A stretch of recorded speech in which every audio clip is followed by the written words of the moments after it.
खाजानी बोखुक तय ताखुक खुलुमखा आं खाखलायो नरको जतनी कहमनो तुम ना ही नुई। मैं उम्मीद करती हूँ आप सब ठीक हैं। हालांकि डबल इंजन सरकार के अंतर्गत ठीक होना बड़ा चैलेंज है आज हमारे देश में। आज आपकी इस विशाल सभा में उपस्थित होकर मुझे बहुत ही गर्व महसूस हो रहा है, क्योंकि हमारे पूरे देश की आदिवासियों के आंदोलन के इतिहास को अगर हम देखें तो त्रिपुरा की गण मुक्ति परिषद 1940 की दशक से आदिवासियों की अधिकार, आदिवासियों की आंदोलन, आदिवासियों की पहचान की, सामंतों के खिलाफ, साम्राज्यवादियों के खिलाफ कॉमरेड दशरथ देव वर्मा की नेतृत्व में एक रास्ता दिखाया। और आज भी ये डबल इंजन सरकार का जो दमन नीति है, हिम्मत के साथ खड़े होकर उसका विरोध करने का रास्ता भी आज त्रिपुरा की गण मुक्ति परिषद कर रही है। मैं आप सबको धन्यवाद देती हूँ, बधाई देती हूँ, आपको अभिनंदन करती हूँ। এই মঞ্চ থেকে আমি আমাদের প্রত্যেক শহীদকে আমি মনে করছি, শ্রদ্ধা জানাচ্ছি। আমিও হাজার হাজার আমাদের কর্মীকে আমি সালাম জানাচ্ছি। এত বছর ধরে এই ডাবল ইঞ্জিন সরকার যখন থেকে এসছে ত্রিপুরাতে, যা দমনের বিরুদ্ধে আমাদের কর্মীদের লড়াই করতে হয়েছে, কিন্তু দাঁড়িয়ে আছে, তার জন্য আমি সালাম জানাচ্ছি। আমি সালাম জানাচ্ছি বিশেষ করে আমার आदिवासी बोनेদের। आप सब जो यहाँ आए हैं, मेरी प्रिय बहनें, हम जानते हैं कि जब घर के ऊपर हमला होता है तो उसका सबसे बुरा प्रभाव होता है हमारे आदिवासी महिलाओं के ऊपर। लेकिन आज जिस हिम्मत के साथ तमाम बाधाओं को तोड़कर आप यहाँ आए हैं, मैं आपको नमस्कार करती हूँ, प्रणाम करती हूँ, सलाम करती हूँ मेरी प्रिय बहनें। मेरे प्रिय साथियों, आज अगर हमारे देश की ट्राइबल समुदायों को अगर हम देखें, अगर हम इस देश के ट्राइबल अधिकारों को संविधान के साथ जोड़कर देखें, तो हकीकत यह है कि जो देश के आजादी के संघर्ष में आदिवासी नेताओं ने उस संवैधानिक सभा में, सिर्फ 6 थे संवैधानिक सभा में, 299 के बीच में केवल 6 थे, लेकिन उनकी आवाज उस संविधान की बनाने की सभा में बाकी संघर्षों का, जो आदिवासियों का संघर्ष रहा हमारे देश की आजादी के लिए, हमारे देश के सामंतों के खिलाफ जो संघर्ष रहा, उसके साथ जोड़कर हमारे संविधान में हमारे देश के आदिवासियों के अधिकारों के लिए विशेष प्रावधान है। लेकिन मोदी जी, आरएसएस जो आज हिंदुस्तान की दिल्ली की सरकार में इसी संविधान की शपथ लेकर बैठे हैं। संविधाने शपथ नहीं, लेकिन पार्लियामेंटेর মধ্যে গিয়ে 2014 থেকে 2026 অবধি যত আমাদের আদিবাসী শিডিউল ট্রাইবের জন্য যা সংবিধানের গ্যারান্টি আছে তার উপর ওরা বুলডোজার চালিয়েছে। बुलडोजर। इनको क्या पता है संविधान का? ये जब मोदी जी सलूट मारते हैं ना तिरंगा और संविधान का, वो सलूट एक झूठा सलूट है, क्योंकि मोदी जी ने शपथ लिया है आरएसएस का, हिंदुत्व राष्ट्र का। और उस हिंदुत्व राष्ट्र के तहत, उस मनुस्मृति के तहत आदिवासियों की उस प्रथा के तहत कोई जगह नहीं है। और आज हम देख रहे हैं छठा शेड्यूल संविधान का, पांचवा शेड्यूल संविधान का, फॉरेस्ट राइट्स एक्ट जो हम लोगों ने आदिवासी संघर्ष के आधार पर यूपीए सरकार की उस बड़े संघर्ष के आधार पर बनवाया।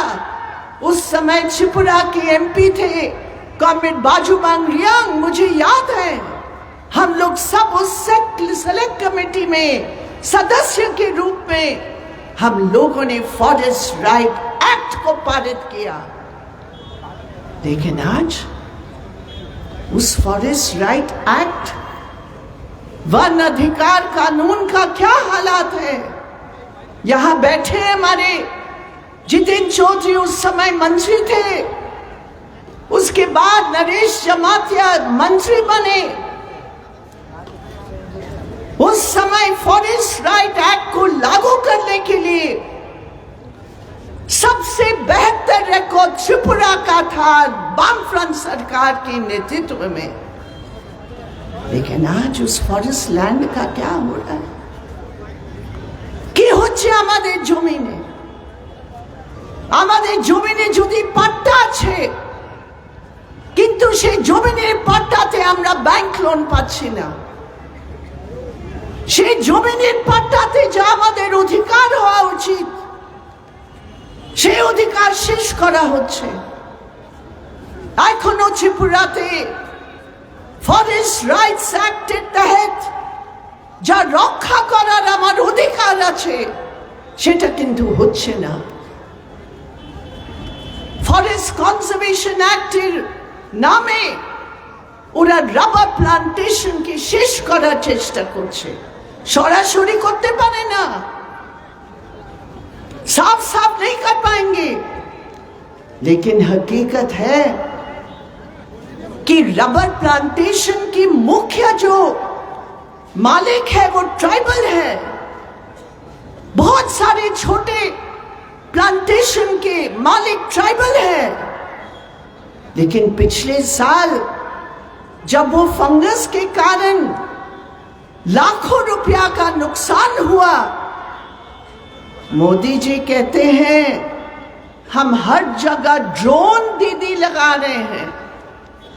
लेकिन जब त्रिपुरा की ड्रोन की जरूरत थी उस दवा को छिड़कने के लिए, तब डबल इंजन सरकार के पास कोई जवाब नहीं था। क्यों? क्योंकि ट्राइबल्स के लिए इनकी कतई कोई चिंता नहीं है। मेरे प्रिय साथियों, देश भर में आज आप सोचो, आपके भाई हैं, आपकी बहनें, जितने भी डबल इंजन सरकार के तहत ट्राइबल कम्युनिटीज है, मध्य प्रदेश में, छत्तीसगढ़ में, आज हमारा जो स्लोगन है जल जंगल जमीन, এই স্লোগান এখন আদিবাসী ট্রাইবালের কোনো অধিকার নেই। এখন মোদি সরকারের নেতৃত্বে এই जल जंगल जमीन अडानी अंबानी का जल जंगल जमीन हो गया है, ट्राइबल्स का नहीं है। প্রত্যেক জায়গায় এখন ছত্তিশগড় থেকে আমাদের খবর এসছে কি আদানিতে আরো জমিন দিয়ে দিয়েছে, লক্ষ লক্ষ গাছ আমাদের কেটে দিচ্ছে।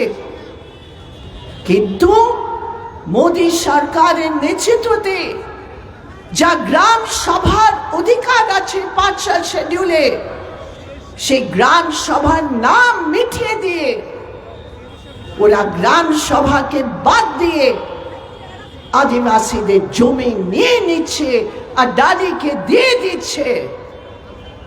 এটা হচ্ছে मोदी सरकार। आज मैं आपसे ये कहना चाहती हूं कि अगर पूरे देश में विकास के नाम पर अगर सबसे ज्यादा कीमत अपनी जमीन को देकर, जल को देकर अगर किसी को नुकसान हो रहा है, वो है हमारे देश के आदिवासी भाइयों बहन। अभी मनरेगा कानून है, 100 दिन का गारंटी का कानून है। मेरे प्रिय साथियों, आदिवासी की आबादी हमारे देश में 8.6% है 2011 की सेंसस के तहत। अधिक है, मैं जानती हूं, आप भी जानते हैं अधिक है। किंतु যদি আমরা 8.6% দেখি, কিন্তু मनरेगा সাইটে 100 দিনের কাজের জন্য 8.6% নয়, যারা মজবুর হয়ে সেই কাজ করতে হচ্ছে তাদের মধ্যে 20% হচ্ছে আদিবাসী, আর সবচেয়ে বেশি হচ্ছে আদিবাসী মেয়েরা। কেন? গরিবের জন্য যেখানে চাকরি নেই, যেখানে কাজের কোনো উপায় নেই, তখন मनरेगा হচ্ছে আমাদের লাইফলাইন, আমাদের জীবনের জন্য একটা বাঁচাবার একটা রাস্তা ছিল। সেটা বামপন্থীরা লড়াই করে সেই কানুনটা ঠিক করেছে। কিন্তু এবার মোদি সরকার কি করেছে?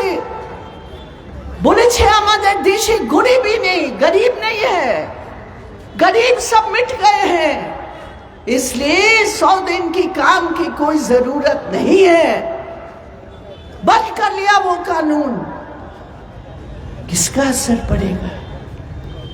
20% आदिवासी जिनके पास काम नहीं, जिनके पास कोई रास्ता नहीं, जो अपने गांव को छोड़कर बेदखल हो रहे हैं, खनिज के नाम पर लाखों आदिवासियों को बेदखल कर रहे हैं। लेकिन फिर भी वो मनरेगा कानून एक रास्ता था। यहां त्रिपुरा में उस समय कॉमरेड जितेन यहां के रूरल डेवलपमेंट मंत्री थे। उस समय हाईएस्ट पॉपुलेशन के हिसाब से हाईएस्ट परसेंटेज 100 दिन का काम का ये त्रिपुरा का था। 100 दिन के काम और आदिवासी क्षेत्र में, एडीसी क्षेत्र में उससे भी अधिक था। लेकिन आज ये मोदी सरकार की डबल इंजन सरकार ने उसको खत्म किया।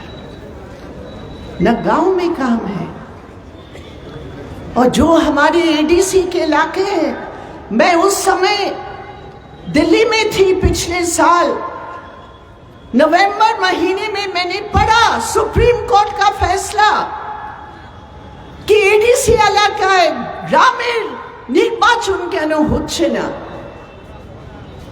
587 গ্রাম কমিটি নির্বাচন হচ্ছে না, সুপ্রিম কোর্ট বলেছে নির্বাচন করিয়ে দাও, কিন্তু ডাবল ইঞ্জিন সরকার নির্বাচন এখনো করেনি। কেন করেনি?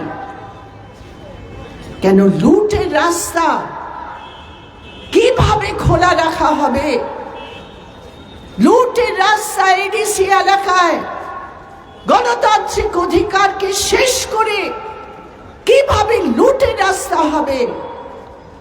এক সময় সরকার ছিল, যে সরকারের নেতৃত্বে আমরা সে কানুনকে ভালোভাবে ব্যবহার করে গরিবদের জন্য কাজের আমরা করলাম। কিন্তু এখন কি অবস্থা আপনারা তো আমার থেকে অনেক ভালো জানেন, কিন্তু আমি দেখছি যেখানে ত্রিপুরা একটা এক্সাম্পল ছিল আমাদের জন্য, শিক্ষাতে সবচেয়ে হাইয়েস্ট লিটারেসি রেট কেরালার পর ত্রিপুরা ছিল, কিন্তু আজকে আমাদের বাচ্চাগুলো এডিসি এলাকায়, ট্রাইবাল এলাকায় কি পড়াশোনা হচ্ছে, क्या पढ़ाई हो रही है? खुद सरकार ने विधानसभा में बताया कि लगभग 400 स्कूल में एक ही टीचर है। क्या पढ़ाई करेंगे? वहां दिल्ली में बैठकर एकलव्य स्कूल की बात करते हैं। कौन सा एकलव्य स्कूल है?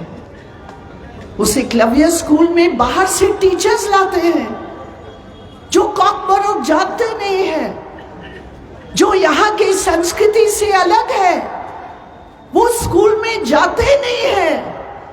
लेकिन हमारे जो पढ़े लिखे नौजवान हैं, जो यूथ है, जो लड़कियां हैं, जो पढ़ लिख कर नौकरी की तलाश में हैं, उनके लिए क्या रास्ता है? यहाँ जीरो।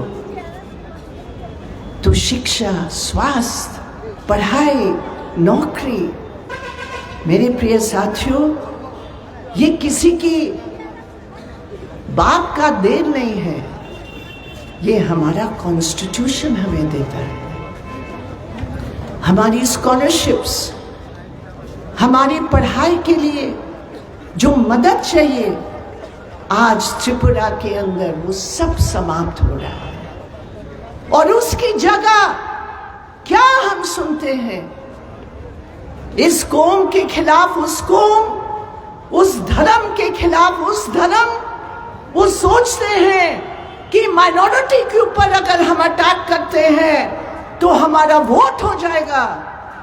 ये माइनॉरिटी के ऊपर अटैक नहीं है मेरे प्रिय साथियों, ये देश के संविधान के ऊपर अटैक है। और हम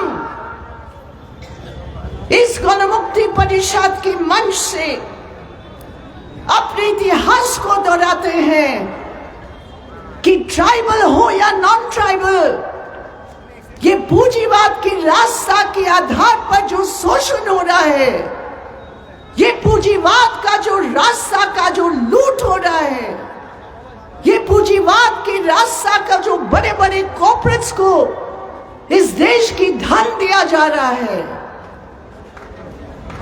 ये हमारे संवैधानिक अधिकार का जो हमारा हिस्सा है, उसको धर्म के नाम पर, एक संकीर्ण पहचान के नाम पर समाप्त किया जा रहा है। हम ट्राइबल हैं, हमारा भाषा है, हमारी संस्कृति है, हमारी बोलचाल, हमारा रहन सहन अलग है, उसकी रक्षा हम चाहते हैं। लेकिन हमारी पहचान की रक्षा के नाम पर आप हमारे अधिकारों के साथ खिलवाड़ करोगे, हम इसको बर्दाश्त नहीं करेंगे। कौन है यहाँ जो ट्राइबल के नाम पर, ट्राइबल के अधिकारों का सबसे बड़ा दुश्मन के साथ हाथ में हाथ मिला रहे हैं? देश भर में आदिवासियों की एक अनुभव है, আমাদের একটা অভিজ্ঞতা আছে, আমাদের আদিবাসী রাষ্ট্রীয় মঞ্চের একটা অভিজ্ঞতা আছে। প্রত্যেক জায়গায় बगैर घोषणा का युद्ध है हमारे अधिकारों के ऊपर, हमारे संवैधानिक, हमारे कानूनों के अधिकार के ऊपर, जो आदिवासियों ने संघर्ष से जीता है। सबसे बड़ा बाधा ये बीजेपी आरएसएस है। और आज ट्राइबल के नाम पर, ट्राइबल की पहचान पर आप वो पुराना खेल खेलना चाह रहे हो। त्रिपुरा के ट्राइबल ने TUJS को देखा, IPFT को देखा, हथियार लेकर नौजवानों को भ्रमित करके उनका सेंटिमेंट को, उनकी सोच को, उनकी इच्छाओं को, उनकी आशाओं को बांधकर शासक दल की दलों की गुलामी के लिए उन्होंने इस्तेमाल किया। आज वही हो रहा है। एक आदिवासी औरत की वो चिंता कि 1.5 लाख नौजवान त्रिपुरा छोड़कर जा रहे हैं, पलायन कर रहे हैं, कभी ऐसा नहीं हुआ।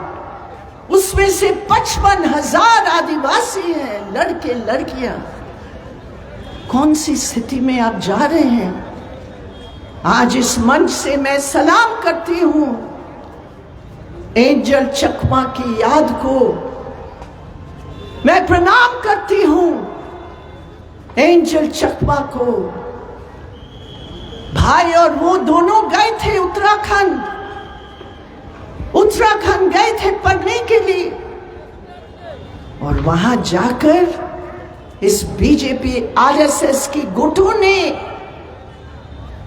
उनके जो मनुवादी सोच है उसके आधार पर उस चकमा परिवार के लड़के को चीनी बोलकर, मोमो बोलकर, गाली देकर, बेइज्जत करके उसकी निर्मम हत्या की। कौन है इसका जिम्मेदार? वो जो लड़कों ने छुरी घोपा वो तो है ही, लेकिन मेरे प्रिय साथियों, उसके पीछे जो मनुवादी सोच बीजेपी आरएसएस देश भर में फैला रहे हैं, उसकी जिम्मेदारी है, उसकी जवाबदेही है। मैं पूछती हूं इस डबल इंजन सरकार को और उनके सहयोगी जो तिपरा मोथा के नाम पर है, हम उनसे पूछते हैं एक सवाल। जब एंजल चकमा का जब इस प्रकार हत्या हुआ, क्या सोचा आपने? आप इस हकीकत को छिपाना चाह रहे हैं कि आपकी नफरत भरी हिंदुत्व राष्ट्र का विचारधारा ने उस हाथ को चलाया जिस हाथ ने उस लड़के को मारा। हमारी ट्राइबल महिलाएं जानती हैं किस जोखिम की परिस्थिति में हमारे बच्चे बाहर जा रहे हैं। यहां 51,000 वैकेंसीज है, उसमें कोई भर्ती नहीं हो रही है, उसमें करप्शन भरा हुआ है। हम कुर्बानी देकर अपने बच्चों को पढ़ाते हैं।